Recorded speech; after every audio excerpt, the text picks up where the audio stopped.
در روزی از روزهای قبل از ایام شیوع ویروس کرونا و در یک زمستان سرد از سال 1397 از میدان هفتم تیر تا امجدیه و سپس در خیابان ورزنده از آبران و ساکنان محله و خیابان سوال کردم که آیا میر مهدی خان ورزنده را میشناسند؟ سلام خانم، حال شما خوبه؟ خوب هستین؟ خیابان ورزنده رو میدونین؟ ورزنده کیه؟ راستش نه، چرا دروغ بگم؟ مقیم این محلی؟ بله بله. ورزنده رو نمیدونین که اسم خیابون خودتون روشه؟ نه راستش من 40 ساله اینجا ولی نمیدونم. با حسرت و تأسف دانستم که هیچ رهگذری او را نمیشناسد و نمیداند چرا نام این خیابان ورزنده است. اسم این خیابون چرا ورزنده است؟ نمیدونم. اصلا ورزنده کیه؟ نمیدونم. شرمنده. چرا این خیابون اسمش ورزنده است؟ اطلاعی ندارم. حتی اهالی و ساکنان این محله هم او را نمی شناختند، زیرا نه مجسمه و یادبودی در ابتدای این خیابان وجود دارد و نه تابلویی که میر مهدی ورزنده را به جوانان معرفی کند. برخن میشینی سوار تاکسی میشی میگی ورزنده. ورزنده کیه؟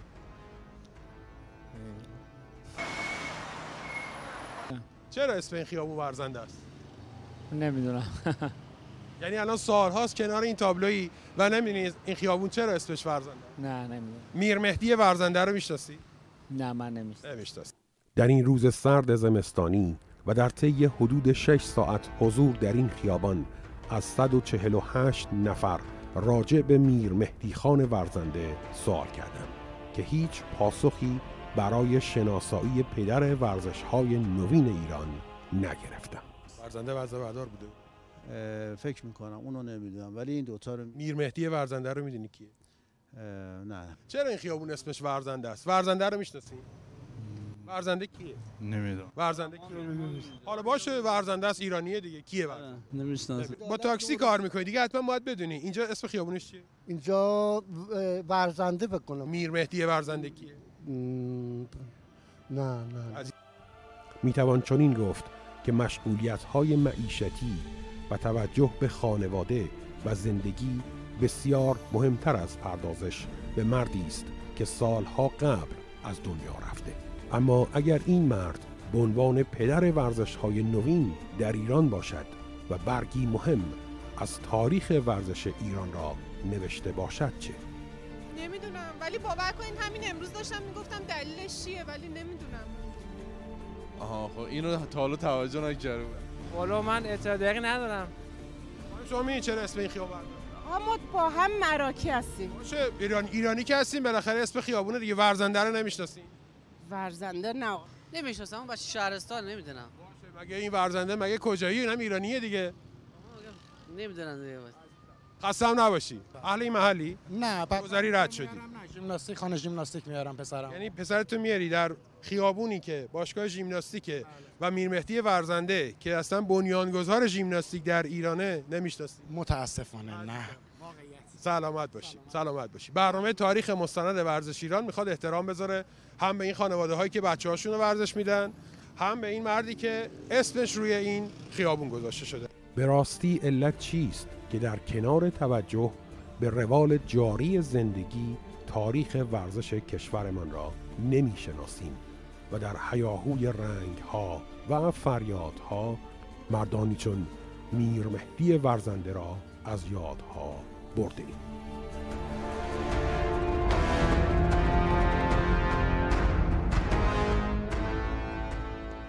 صحبت کردیم با هم دیگه، گفتید یه خیابون کوچیک فقط به اسم ورزنده داره، یعنی به اسم منیر مهران، به اسم سید حسن رزاز، به اسم نادر افشار نادری، به اسم علی کنی. ما حتی یک قندون هم نداریم توی ورزشمون.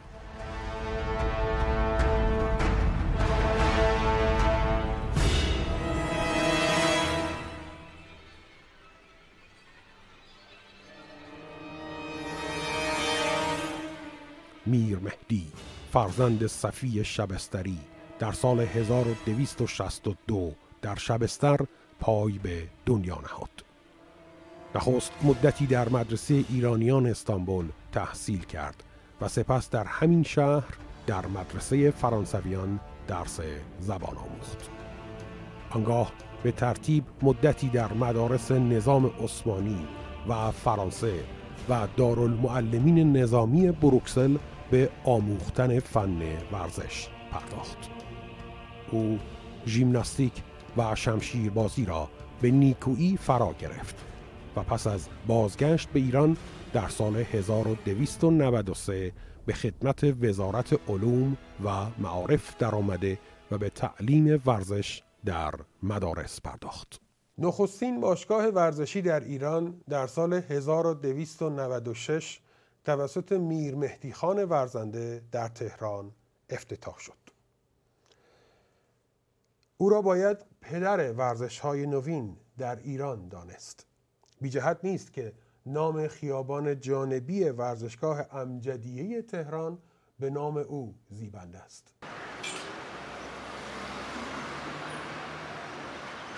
آیا دکتر علی کنی علی براوو عضو تیم ملی نسل اولین رئیس فدراسیون فوتبال ایران 1325 میشه رئیس دانشکده ادبیات دانشگاه تهران؟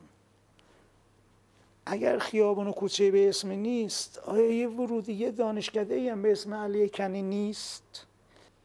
جایگاه اینا کجاست؟ اگه شما تاریخ شفاهی رو درست نکنید، تاریخ شفاهی ورزش ایرانو الان 10 نفر نمیشناسن. آقای نادر افشار رو 30 سال بعد کی میخواد بشناسه اینا رو؟ ورزنده پدرش را در نوجوانی از دست داد و در حالی که قامتی کوتاه و ریزنقش داشت به ورزش بسیار علاقه‌مند شد و همین علاقه و استعداد موجب شد تا در بلژیک و در رشته‌های شمشیربازی، حرکات ریتمیک و ژیمناستیک و نیز سوارکاری بسیار پیشرفت کرده و همه فنون و تکنیک‌های آنها را بیاموزد. او در شهر آنتورپ دوره‌های علمی و عملی ورزش ژیمناستیک و اسکریم را آموخت و دوباره به ترکیه برگشت و بر سر دوراهی قرار گرفت که به ایران بیاید یا در آنجا بماند. ورزنده در نهایت سرزمین خود را انتخاب کرد و در دوران حکومت احمدشاه به ایران آمد. در بعد ورود به کشور به مقام مربیگری احمدشاه در اسب سواری رسید و همچنین ماساژ دهنده وی برای رفع بیماری نقرس شد تا برای اولین بار فیزیوتراپی ورزشی را در ایران باب کند. میدونه که اولین فیزیوتراپیست ایران بود. یعنی آدمای مسن و تو اوقات فراغتش آدمای مسن و معلولین رو میبرد اونجا برای فیزیوتراپی. نخستین باشگاه ورزشی در تهران به نام کلوپ ژیمناستیک و اسکریم توسط میر مهدی ورزنده در سال 1296 افتتاح شد. ورزنده در کنار منوچهر مهران، دکتر بنایی و ابوالفضل صدری از پیشگامان ورزش‌های نوین در ایران است. Əvvəlin əşxası ki, mən aşina olmuşam və eşitmişəm mətbuatda əhsilərin özlərini görmüşəm. Mənüçehr Mehran idi, Vərzəndə idi və Döktür Hüseyni Bənay. Ki bu şəxslərin hətta balans yedəklərini görmüşəm, şircələrini görmüşəm. Bu jimnastik novini gəldi İrana. باشگاه ورزنده در ضلع شمالی میدان توپخانه، خیابان فردوسی، پشت کوچه بانک ملی و در تقاطع خیابان میرزا محمد با کوچه میرشکار واقع بوده است. ورزنده در ایران درس تربیت بدنی را در برنامه آموزشی مدارس گنجاند. بسیاری از مردم و سران حکومت او را مورد تمسخر قرار می‌دادند که رفته خارج درس تربیت بدنی خوانده. او در حالی که همواره از این عادت بد و تمسخرها رنج می برد، به کمک پزشکانی که بیمارانشان را برای ماساژ به او ارجاع می دادند جدیت و اهمیت تخصصش را جا انداخت و زنگ ورزش در برنامه آموزشی مدارس را رایج کرد. دردینه وقتی شما تاریخ رو میسازی باید تاریخ انتقادی بسازی و تاریخ انتقادی دردیه که ایناست. تاریخ انتقادی درد ورزنده است. آقای میر مهدی ورزنده وقتی از بروکسل میاد استانبول و تو استانبول میخوان نگر دارنش که به عنوان یکی از مقامات ورزش اونا کار بکنه، ولی این به خاطر اینکه دوست داشته به وطنش خدمت کنه میاد. تمامی نوشته های ایشون توی روزنامه های قدیم، مخصوصا روزنامه ایران سالهای ابتدای قرن حاضر موجوده.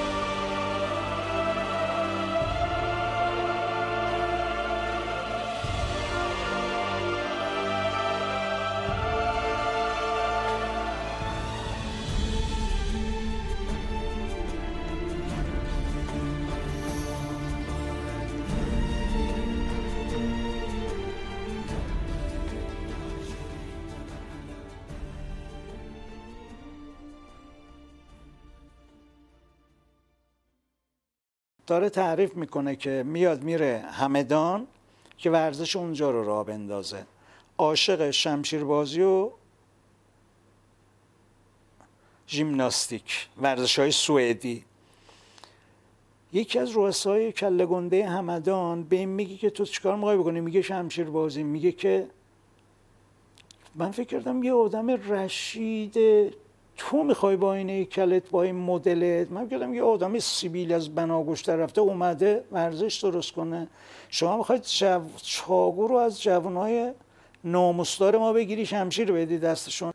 در همین دوران بود که دارالمعلمین ورزش را تأسیس نمود، مدرسه‌ای که بعدها به دانشسرای مقدماتی تغییر نام داد و هدفش تربیت معلم و مربی ورزش در کشور بود. در سال 1298 وزیر معارف نصیرالدوله رسما تربیت بدنی را جزئی از برنامه تحصیلی مدارس ایران اعلام کرد. در زمان تصویب این قانون همه مدیران از ارتشیان و نظامیان بودند.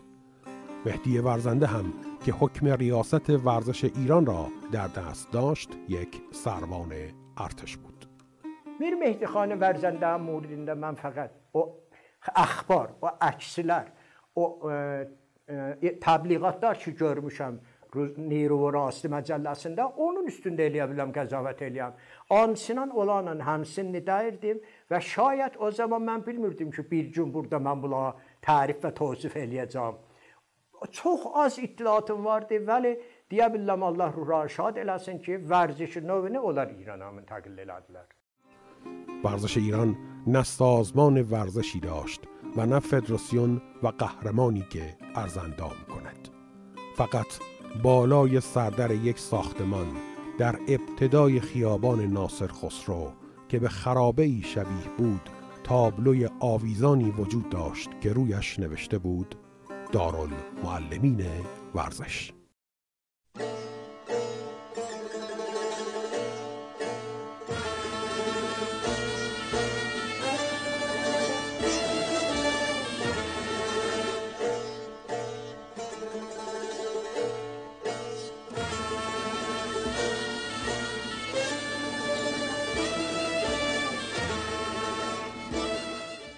ببینید شکل گرفتن الان تربیت بدنی رو بگی، 2 تا اتاق تو خیابان دروازه شمرون و بعدم تو بهجت آباد، آقای صدری شایسته ورزنده پایه‌گذارای ورزش نوین اون موقع.